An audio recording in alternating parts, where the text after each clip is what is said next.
Hi friends, welcome to my channel. ఎలా ఉన్నారు మీరంతా? మేమైతే బాగున్నామండి. మీరు కూడా బాగుండాలని అయితే నా మనస్ఫూర్తిగా కోరుకుంటున్నాను. మార్నింగ్ ఏంటంటే ఫ్రెష్ అయిపోయిన తర్వాత పిల్లలు టిఫిన్ చేశారు. టిఫిన్ చేసిన తర్వాత పిల్లలకైతే అలాగా ఒక 1 అవర్ అయినా చదివిద్దాము అని చెప్పేసి నేనైతే వాళ్ళని కూర్చోబెట్టాను. అయితే అక్కడ మా ఓడు ఏంటంటే ఆడేదో చదివేస్తాడని కాదు, కాకపోతే వాళ్ళ అక్కతో పాటు కూర్చుని ఆడుకో స్లేట్ పెన్సిల్ ఇస్తే కనీసం స్క్రిబ్లింగ్ అయినా నేర్చుకుంటాడు కదా, అంటే కనీసం రుద్దడమైనా నేర్చుకుంటాడు కదా. మనం ఇప్పుడు నర్సరీలో ప్లేలో జాయిన్ చేసినా కూడా వాడికి స్క్రిబ్లింగ్ చేయడం ఇవే నేర్పిస్తారు కదా. కాబట్టి మనం వాళ్ళ అక్కతో పాటు కూర్చోబెడితే కనీసం అదైనా చేస్తాడు కదా అని చెప్పేసి నేనైతే స్లేట్ మీద స్టాండింగ్ లైన్స్ అయితే ఇచ్చాను. వాడైతే ఫుల్గా గీతలు పెట్టాడు. ఫస్ట్ చిన్నపిల్లలకి అయితే చాక్ పీస్ పట్టుకోవడం రావాలి కదా. మా వాడైతే బాగానే పట్టుకొని గీతలు బాగానే గీస్తున్నాడు.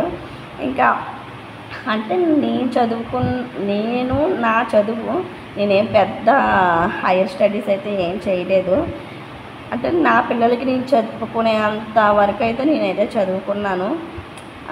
అంటే బయటికి పంపించకుండా నేనైతే చెప్పుకోగలను అన్నంత ఇదైతే నేను చేయగలను అన్నమాట. నాకు వచ్చిన దాంట్లో నా పిల్లలకి 2 ముక్కలైనా చెప్పుకోగలను.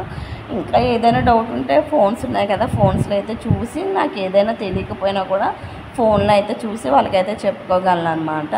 ఇంకా పై చదువులకి వెళ్ళేటప్పుడు అలాగే ట్యూషన్ ఇవన్నీ పెడతాను, కానీ ప్రజెంట్గా అయితే నేనైతే నా 2 పిల్లలకి అయితే చెప్పుకుంటాను అనమాట.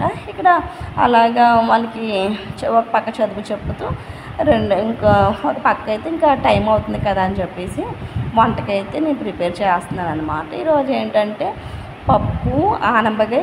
చాలామంది ఆనపకాయ అంటారు, కొంతమంది సొరకాయ అని కూడా అంటారు. నేనైతే ఆనపకాయనే అంటాను, నాకు ఆనపకాయనే తెలుసు. అయితే పప్పు, ఆనపకాయ, రైస్ అండ్ ఫిష్ ఫ్రై చేద్దాం అనుకుంటున్నాను అనమాట. నేను ఫిష్ ఎప్పుడు ఫ్రై అనేది చేయలేదు. ఈరోజు ఫిష్ వచ్చింది, పాప చాలా నుంచి ఫిష్ తినాలి అని అంటుందన్నమాట. ఇది ఫస్ట్ టైం అయితే నేను ఫిష్ అయితే తీసుకున్నాను. 110 రూపీస్. బాగుంది, చాలా బాగా చేసి ఇస్తారనమాట. అయితే నేను చక్కగా కడిగేసి ఫ్రైలాగా మ్యారినేట్ చేసి ఫ్రిడ్జ్లో పెట్టేశాను. ఇక దీనికోసం అయితే పప్పు ఫస్ట్ మామూలుగా ఉడకబెట్టేసి తర్వాత ఆనపకాయ ముక్కలు, టమాటా, పచ్చిమిరపకాయ, పసుపు, ఉప్పు, కారం అయితే వేసాను అనమాట. మా ముగ్గురికే అయితే రైస్ ఆ తపాలు అయితే సరిపోద్ది. ఇంకా మా పిల్లలకి ఈవినింగ్ కూడా ఉంటుంది. మళ్ళీ నైట్కి టిఫిన్ తింటాం కదా అని చెప్పేసి మేము ఆ తపాల్లోనే వండుకుంటాం అన్నమాట. ఇక్కడ ఏంటంటే ఇంకా పప్పు కూడా బాగా ఉడికిపోయింది, పప్పు ఆనపకాయ కూడా ఉడికిపోయింది. తాలింపు కోసం అని చెప్పేసి ఎండుమిరపకాయలు, ఎల్లుల్లిపాయలు, ఇంకా పచ్చికరివేపాకు, ఇంకా ఆవాలు, జీలకర్ర, అదే తాలింపుకి ఏమైతే ఉండాలో అవన్నీ వేసాను. ఈరోజు పప్పు ఆనపకాయ అయితే చాలా అంటే చాలా బాగా వచ్చింది. ఏంటంటే ఆనపకాయ కూడా మంచిదే కదా, వాటర్ కంటెంట్ ఉన్న వెజిటేబుల్ కదా, చాలా బాగుంటుంది. నేను ప్రతి ఒక్క వెజిటేబుల్ వండుతానన్నమాట. ఒక గుమ్మడికాయన ఇంకా కాకరకాయ అయితే తప్పించి మిగతావన్నీ తింటాము. పిల్లలు కూడా తింటారు, ప్రతి ఒక్క కాయగూర తింటారు. మనం అంటే వెజిటేబుల్స్ ఎక్కువ తింటే మనకు కూడా మంచిది కదా. ఇంకా అందులోనే పప్పు కూడా చాలా మంచిది కదా అని చెప్పేసి మనకి ఫిష్తోని ఈ పప్పు ఆనపకాయ చాలా బాగుంటుంది. ఈ రెండు యొక్క కాంబినేషన్ చాలా బాగుంటుంది కదా అని చెప్పేసి ఇంకా మాకు ఈవినింగ్కి పిల్లలకు కూడా సరిపోద్ది ఇంకా పప్పు అయితే అని చెప్పేసి నేను ఇలా చేశాను.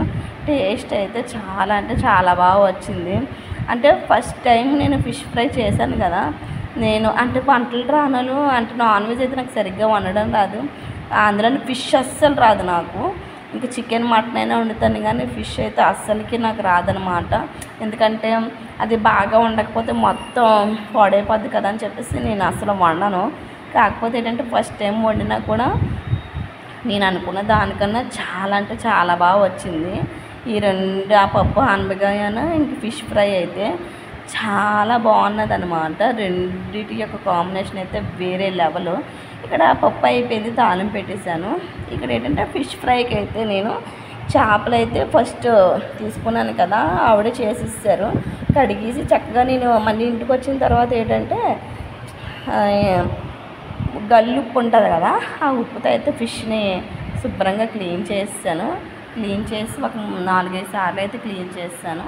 తర్వాత అయితే ఆ ఫిష్కి ఏమో నేను ముందే చెప్పాను ఫ్రైకి అమ్మ బాగా కట్ చేయు అని చెప్పేసి అంటే ఆవిడ ఆ విధంగానే కట్ చేశారనమాట. ఒక 10 ముక్కలు 8 ముక్కలు వచ్చాయి. నేను 6 ముక్కలు అయితే ఫ్రై చేశాను. మిగతావి అయితే రేపటికి పులిసి పెట్టుకోవచ్చు కదా అని చెప్పేసి వదిలేసాను అనమాట. ఇక్కడ ఏంటంటే నేను వాటికి నీట్గా కడుక్కొని కొంచెం ఉప్పు, కొంచెం కారం, కొంచెం ఇంకేంటి హోల్ గరం మసాలా పౌడర్ వేసి నేను మ్యాగ్నేట్ చేసి ఫ్రిడ్జ్ అల్లం వెల్లుల్లిపాయ పేస్ట్ వేసి బాగా కలిపేసి ఫ్రిడ్జ్లో అయితే ఒక గంట అయితే నేను పెట్టేశాను. అవి మనకి అన్నము పప్పు ఇదంతా అయిపోయిన తర్వాత అవి బయటికి తీసి ఇవైతే ఫ్రై చేశాను. చాలా అంటే చాలా బాగున్నాయండి. లాస్ట్లో ఏం చేశానంటే పచ్చి కరివేపాకు ఉంది కదా, అదేమోని నూనెలో వేసి దానిపైన వేసాను. ఆ స్మెల్ పచ్చి కరివేపాకు ఎలాగైనా స్మెల్ చాలా బాగుంటుంది కదా, చాలా అంటే చాలా టేస్ట్గా ఉంది. మా పిల్లలు అయితే మమ్మీ పెట్టు ఇంకా టైం అయిపోతుంది, అప్పటికి లేట్ అయిపోయింది అంటే వాళ్ళకి చెప్పడం, తర్వాత నేను ఇంట్లో పని చేసుకోవడం అన్నిటికీ చాలా లేట్ అయిపోయింది. ఇంకా టైం అయిపోతుంది కదా అని చెప్పేసి నేను వీడియో కోసం అని చెప్పేసి నేను ఈ ప్లేట్లో అయితే ఇంకా మా పాప అయితే ఉదయం టిఫిన్, మధ్యాహ్నం లంచ్, నైట్, ఈవినింగ్ మొత్తం ఇంకా ఆ ప్లేట్లోనే తింటుంది. ఇంకా తనకు చాలా ఇష్టమైన ప్లేటు, అందుకే బాప అయితే పంపించాను. అయితే ఆ ప్లేట్లోనే వేసుకొని నేను కొంచెం అన్నం, కొంచెం పప్పు, వేడి వేడి పప్పు, వేడి వేడి అన్నం, వేడి వేడి ఫిష్ ఒక పీస్, అబ్బా తింటే చాలా చాలా బాగుందన్నమాట. చాలా సూపర్ టేస్ట్ వచ్చింది. ఇంకేంటంటే వీడియో కోసం అని చెప్పేసి నేను ప్లేట్లు ఇవన్నీ వేసుకున్నాను. అక్కడ చూడండి ప్లేటింగ్ ఎలా చేస్తున్నాను అంటే ఒక్కొక్కసారి అలా కుదిరిపోతాయి కదా. ఈరోజు ఏంటంటే మా ఇంట్లో హెల్తీ ఫుడ్డే చేశాను అనమాట. పప్పు ఆనపకాయ చాలా మంచిది, ఫిష్ కూడా చాలా మంచిది. చికెన్ మటన్తో పోల్చుకుంటే ఫిష్ చాలా మంచిది అని అంటారు కదా. అంటే పిల్లలు కూడా చాలా బాగా తింటారు, అంటే పిల్లల వంకే కానీ మనం కూడా తింటాం కదా, అందుకని చెప్పేసి వాటితో పోల్చుకుంటే ఫిష్ చాలా మంచిది కదా అని చెప్పేసి ఫిష్ అయితే తీసుకున్నాను. చాలా బాగుంది. అబ్బా ఈ ఎండలు అయితే అసలు ఇంకా ఏం తగ్గలేదండి. తుఫాన్ అన్నారు కానీ వాతావరణంలో అయితే మార్పు అయితే రాలేదు. చూడండి చెమటలు, విపరీతమైన చెమటలు అన్నమాట. అస్సలు చాలా వేడిగా ఉంది. వాతావరణంలో కొంచెమైనా మార్పు వస్తుందేమో అనుకున్నాం కానీ అసలు మార్పు అనేది అయితే రాలేదు, అదే వేడిగా ఉందన్నమాట. ఇక్కడ ఏంటంటే నేను తింటున్నాను, అంటే వీడియో కోసం అని అయితే తింటున్నాను అనమాట. తర్వాత వీడియో అయిపోయిన తర్వాత అందులోనే కొంచెం అన్నం వేసి ఇంకా పిల్లలకైతే ఒక పక్క మా పిల్లలకు కూడా తినిపిస్తున్నాను, పెడద్దాము అని చెప్పేసి మీకు చెప్తున్నాను అనమాట. ఇది వీడియో నచ్చితే లైక్ చేయండి, షేర్ చేయండి, సబ్స్క్రైబ్